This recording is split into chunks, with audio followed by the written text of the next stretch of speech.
Hello everybody, Jonathan Fox, Fox Group, here in front of my new listing at 13006 Prairie Knoll Court, where we just sold this property with 6 offers in 4 days. So I wanted to make an episode to you, my buyer clients out there that are looking at possibly being in a competitive multiple offer situation. Because let's face it, right now in Washington, D.C. and points surrounding, there are more buyers than sellers. So often things can be competitive. And we had just gone through it. As you can see, we're under contract, but we had to sort through 6 offers to get to the winning contract. And so I understand this process on the selling side, but I also understand that a lot of my buyer clients are going through this. So I wanted to lay out 3 things that you can do to be successful every single time. So why don't we jump right in? Number 1, know the data and know what your goals are within that data. In other words, you have to have a plan going into the negotiation, knowing that the price is going to be higher than probably you want to end up paying. Look, all buyers, I get it. They want a deal. They want a deal because that's the psychology of buying anything. Who wants to overpay or pay the most? But the reality is the property that you're writing an offer on that will have multiple contracts may very well be the most expensive comp in the neighborhood, in the building, wherever you are. And you have to be either okay with that or not okay with that. Know what the data is telling you, but know going into the negotiation that you're probably going to have to pay a premium. So know exactly where that line is. Confidence in any negotiation is the right thing. It will give you the ability to negotiate in a strong position. So knowing where you hope to end up, knowing what the data is telling you, knowing where you fit and all that, those are really critical components to winning in the negotiation. Self-awareness, folks, self-aware of how you feel about this before it even happens, that will give you the confidence you need to be successful. So that's number 1. But number 2 is a big one. And I'll be honest with you. This one gives people the most trouble. Going back to psychology, I want you to get your mind around losing the battle to win the war. Negotiations go something like this. I want this, I want that. Someone's got to be the winner and loser in that process. And often when there's competitive multiple offers and there's a seller who has many choices, whoever that buyer is going to be, whatever buyer is successful, is ultimately going to be the loser potentially in the negotiation. Meaning they're not going to get their first choice on closing date, on purchase price, how many days they get to inspect the property. Maybe they have to shorten their contingency windows, jump through a few extra hoops. But ultimately, if they do that, they are the winner because they get the house. I can't tell you how many folks I talk to that say, I've lost out on this beautiful house. It was perfect for my family, but damn it, the seller wanted $5,000 extra, and the hell with that, we're not doing it.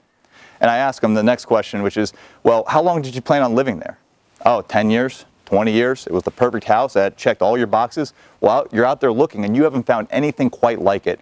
And maybe what you're looking for is $5,000 or $10,000 more expensive than that perfect house that you weren't willing to pay an extra $5 or 10 grand for to get. So who really won there? If you're out there still looking and shopping for a home, especially if you found the right thing, do what's right, win the negotiations overall by doing what the other party may want you to do. And again, you're not giving up everything, but I can't tell you how many folks get hung up on the principle of the matter, and they just lose. They lose the battle, or they win the battle, but they lose the war. They don't get the house, and someone else wins, and they're happy living there, and you're out there still looking for places. So ultimately, it's important to give up something up front, lose the principle of the matter, and ultimately, when you're at the closing table signing the paperwork on your dream home, you're not going to be thinking about the fact that you had only 5 days to inspect the house when originally you wanted the entire week or maybe 10 days because you had a vacation plan. You had to hustle up a little bit to get an inspector in there. Those are small details that will not matter at the end of the day, but I'll tell you, make all the difference to a seller. So wrap your mind around letting some things go ahead of time. You will be more successful.